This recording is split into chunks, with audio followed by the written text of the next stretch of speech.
¿Fue Al-Ándalus una edad de oro?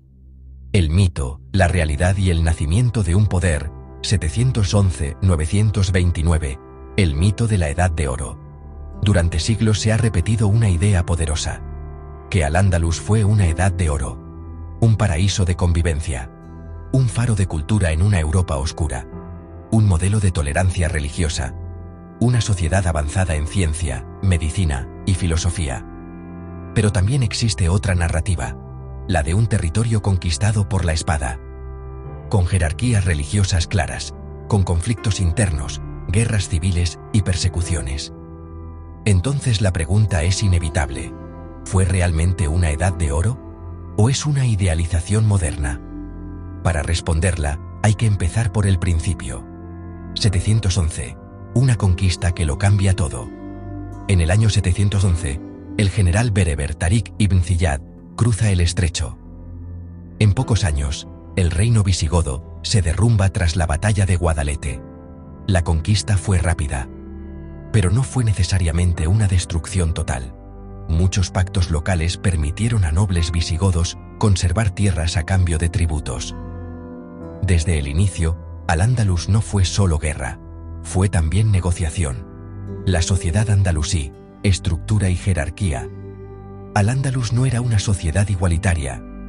En la cúspide estaban los musulmanes árabes, después los bereberes, más abajo los muladíes, hispano-visigodos convertidos al Islam, y finalmente los cristianos y judíos, conocidos como dhimíes. Los no musulmanes podían practicar su religión, pero pagaban impuestos especiales como la yizia. No eran iguales ante la ley. Esto es clave. La convivencia existía, pero dentro de una estructura jerárquica. 756, el Emirato Independiente. En 756 llega a la península un príncipe omeya huido de Oriente. Abderramán I funda el Emirato Independiente de Córdoba. No depende políticamente de Bagdad. Córdoba comienza a crecer como centro urbano, económico y cultural. La gran mezquita empieza a ampliarse. Se consolidan redes comerciales con el norte de África y el Mediterráneo. Aquí comienza el verdadero desarrollo andalusí. Ciencia y cultura. ¿Excepcional o contextual? Durante los siglos VIII y IX, Al-Ándalus se integra en el mundo islámico, que en ese momento lidera avances en matemáticas, medicina, astronomía, filosofía. Pero es importante entender algo: muchos de esos conocimientos no nacen en Al-Ándalus. Provienen de Persia, Siria, el mundo helenístico y la India. Al-Ándalus actúa como receptor y transmisor. Y eso no es poco. Significa que mientras buena parte de Europa occidental atravesaba fragmentación política tras la caída del Imperio Romano, el mundo islámico conservaba y ampliaba el saber clásico. 912. El punto de inflexión. En 912, asciende al poder Abderramán III. Es aquí donde muchos historiadores sitúan la verdadera edad de oro. En 929 se proclama califa. Córdoba se convierte en capital de un estado fuerte, centralizado y rico. Se construye Medina Azahara, símbolo del poder omeya. Las fuentes hablan de calles iluminadas, bibliotecas inmensas, baños públicos, mercados internacionales. Comparada con muchas ciudades europeas del momento, Córdoba era deslumbrante. Pero cuidado con la comparación. Europa no era homogénea ni completamente oscura. El Imperio Carolingio había impulsado su propio renacimiento cultural siglos antes. La narrativa de Europa bárbara versus Al-Ándalus ilustrado es más compleja de lo que parece. ¿Convivencia real? Durante el califato, cristianos y judíos ocuparon cargos administrativos. Algunos alcanzaron posiciones relevantes en medicina o diplomacia. El comercio interreligioso era habitual, pero también hubo tensiones. En el siglo IX, un grupo conocido como los Mártires de Córdoba desafió públicamente al Islam y fue ejecutado. La tolerancia tenía límites. Al-Ándalus no fue un modelo moderno de libertad religiosa. Fue una sociedad premoderna con normas propias. Más tolerante que muchos reinos cristianos contemporáneos en ciertos aspectos, pero no igualitaria. Prosperidad económica, agricultura avanzada, sistemas de regadío, Nuevos cultivos como arroz y cítricos, técnicas hidráulicas, redes comerciales amplias, oro africano, seda oriental, esclavos europeos. La economía urbana florece. Córdoba, Sevilla, Toledo se convierten en centros manufactureros. En este aspecto, sí podemos hablar de un alto nivel de desarrollo. Pero también hubo violencia. No todo fue esplendor. Hubo rebeliones internas, represión política, campañas militares devastadoras, esclavitud generalizada. El poder omeya se sostuvo también con ejército y coerción. Toda edad de oro tiene su lado oscuro. Hasta ahora hemos visto conquista rápida pero negociada, sociedad jerárquica pero diversa, desarrollo cultural notable, centro político fuerte en el califato. La imagen de edad de oro no es inventada, pero tampoco es absoluta.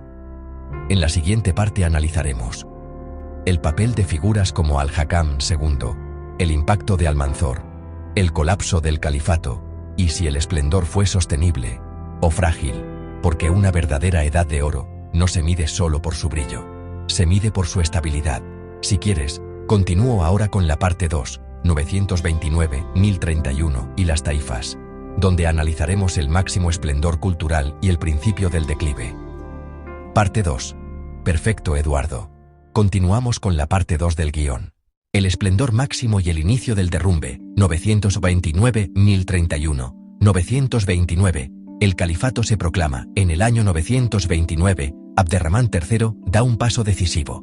Se proclama califa. Ya no es simplemente emir independiente, se convierte en líder político y religioso supremo.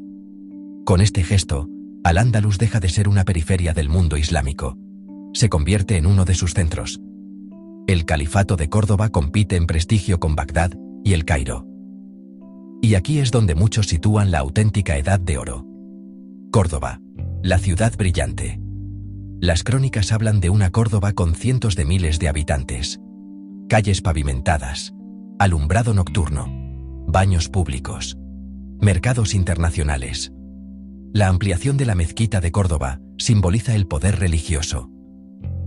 La construcción de Medina Azahara refleja el lujo político. Era una ciudad cosmopolita. Llegaban embajadores del Sacro Imperio, comerciantes judíos del Mediterráneo, sabios de Oriente. En términos urbanos y culturales, pocas ciudades europeas podían compararse. Pero hay que preguntarse, ¿este esplendor era generalizado o concentrado en la élite? Al-Hakam II, el califa intelectual. En 961, sube al poder Al-Hakam II. Si Abderramán III consolidó el poder, Al-Hakam II consolidó la cultura. Amplió bibliotecas hasta reunir, según fuentes medievales, cientos de miles de volúmenes. Se tradujeron obras griegas y latinas. Se copiaron tratados científicos. Se fomentó la poesía y la filosofía. Aquí florecen médicos, juristas, matemáticos. No es casualidad que siglos después, Europa redescubriera a Aristóteles a través de textos preservados y comentados en el mundo islámico. Al-Ándalus fue puente cultural. Y eso sí es innegable. Judíos y cristianos en el califato. Durante este periodo, figuras judías alcanzaron puestos influyentes en la administración. Cristianos mozárabes vivían bajo protección legal. El comercio interreligioso era cotidiano. Comparado con otras regiones medievales, Al-Ándalus ofrecía espacios de interacción relativamente amplios. Pero esa convivencia tenía límites claros. Pago de impuestos específicos, restricciones públicas, subordinación jurídica. No era igualdad moderna. Era tolerancia condicionada. Prosperidad económica real. La agricultura andalusí fue sofisticada. Se introdujeron sistemas de regadío avanzados, cultivos como arroz, caña de azúcar, cítricos, técnicas hidráulicas como norias y acequias. Las ciudades producían textiles, cerámica, armas, papel. El comercio conectaba al Andalus con África, el Mediterráneo oriental y Europa cristiana. En términos económicos, el califato fue una potencia, pero la prosperidad dependía de estabilidad política, y esa estabilidad era más frágil de lo que parecía. El ascenso de Almanzor. En 978, emerge una figura clave, Almanzor. No era califa, pero gobernó en la práctica. Durante más de 2 décadas, lanzó campañas militares contra los reinos cristianos del norte. Arrasó Barcelona. Atacó León. Y en 997, saqueó Santiago de Compostela. Militarmente fue brillante, pero su poder personal debilitó la legitimidad institucional del califato. Cuando murió en 1002, el equilibrio empezó a romperse. 1009, la guerra civil. Lo que sigue es devastador. En 1009 comienza la fitna, una guerra civil interna. Pretendientes rivales. Golpes palaciegos. Facciones militares enfrentadas. En poco más de 20 años, el esplendor se convierte en caos. La misma Córdoba brillante queda saqueada. Las élites huyen. La economía se fragmenta. 1031. El fin del califato. En 1031, el califato de Córdoba desaparece oficialmente. Al-Ándalus se divide en múltiples reinos llamados taifas.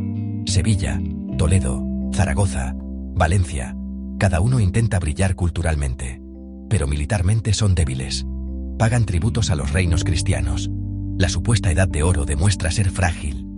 ¿Puede una Edad de Oro durar tan poco? Si medimos el verdadero esplendor político y cultural concentrado, desde 929 hasta aproximadamente 1009, 80 años, menos de un siglo. ¿Es suficiente para hablar de Edad de Oro? Muchos imperios han tenido periodos breves de máximo brillo. El problema no es la duración, es la sostenibilidad. Y el califato no sobrevivió a la muerte de su liderazgo fuerte. ¿Fue Córdoba única en Europa? Aquí entra otro debate. En el siglo X, el Sacro Imperio Romano Germánico se consolidaba. Bizancio mantenía sofisticación administrativa. Monasterios europeos preservaban manuscritos clásicos. Europa no estaba completamente sumida en oscuridad. Pero sí es cierto que Córdoba destacaba por su tamaño y dinamismo urbano. La comparación debe ser matizada, no caricaturesca. Hasta ahora hemos visto un siglo de esplendor político y cultural real, desarrollo científico y económico notable, convivencia relativa pero jerárquica, un colapso rápido tras la pérdida de estabilidad. La Edad de Oro existió, pero fue frágil. En la siguiente parte analizaremos las taifas culturales, la llegada de almorávides y almohades, el endurecimiento religioso, y cómo el mito de la convivencia cambia con el tiempo, porque si hubo una Edad de Oro, no fue uniforme, y no fue eterna. Taifas, radicalización y el fin del equilibrio, 1031, 212, 1031. El esplendor se fragmenta. En 1031, desaparece oficialmente el califato de Córdoba.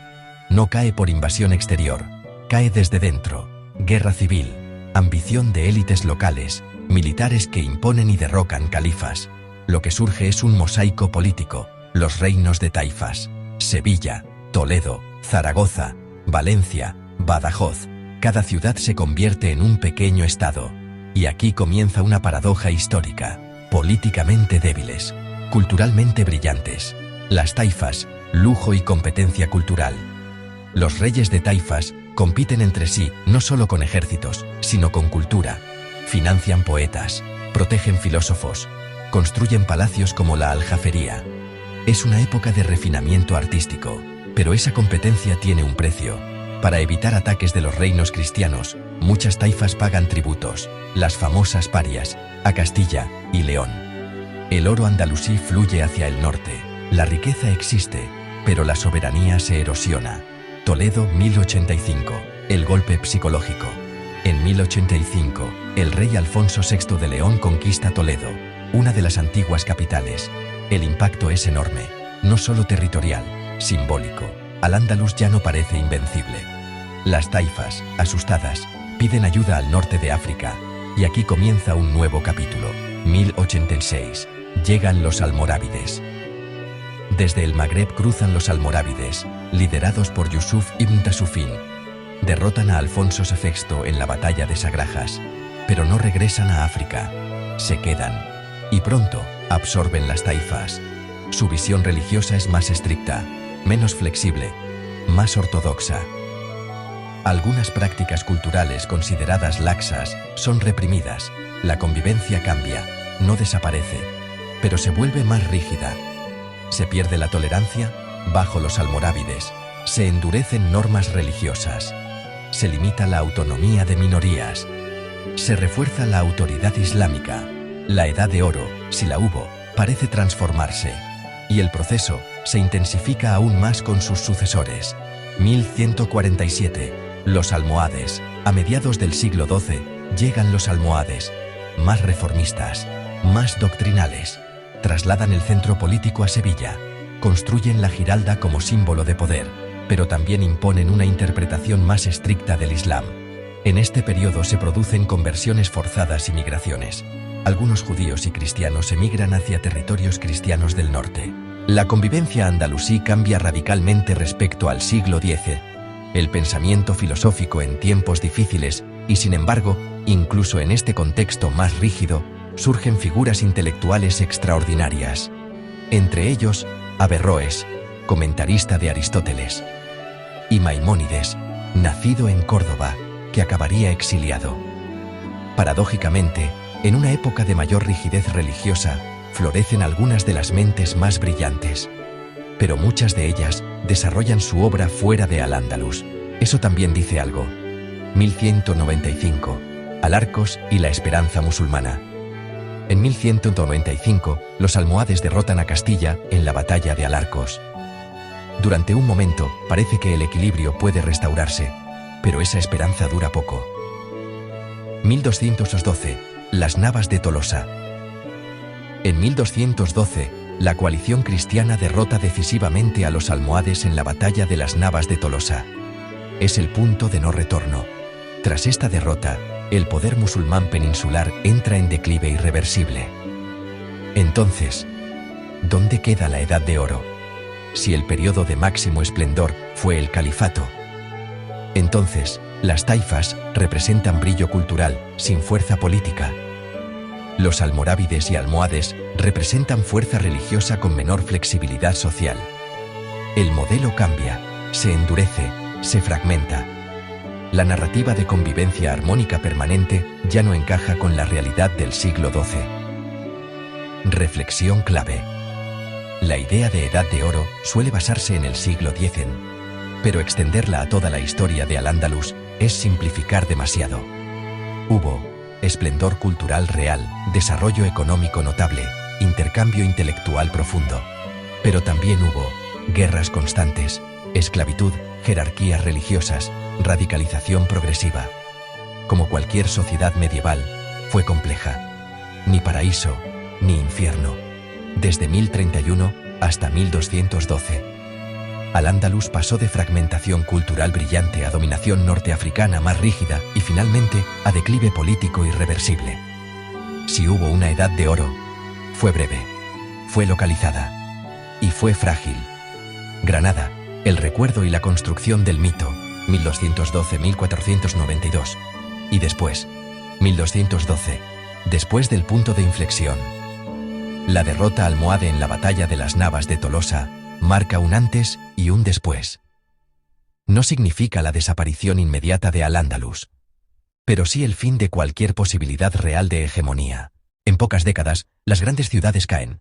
Córdoba en 1236, Sevilla en 1248, Valencia en 1238. El territorio musulmán se reduce drásticamente, y entonces, contra todo pronóstico, surge un último reino. 1238, el nacimiento del reino nazarí. En 1238, Muhammad I ibn Nasr funda el reino nazarí de Granada. No nace como potencia expansiva, nace como superviviente. Granada acepta pagar tributo a Castilla, acepta una posición subordinada, pero a cambio conserva autonomía interna. Y lo que hace con esa autonomía es fascinante. La Alhambra, símbolo de refinamiento tardío. En este pequeño reino montañoso se construye uno de los complejos palaciegos más extraordinarios de la Edad Media, la Alhambra. Sus patios, inscripciones y juegos de agua representan una estética refinadísima. Pero aquí surge una pregunta incómoda. ¿Puede hablarse de Edad de Oro cuando el poder político depende del tributo a otro reino?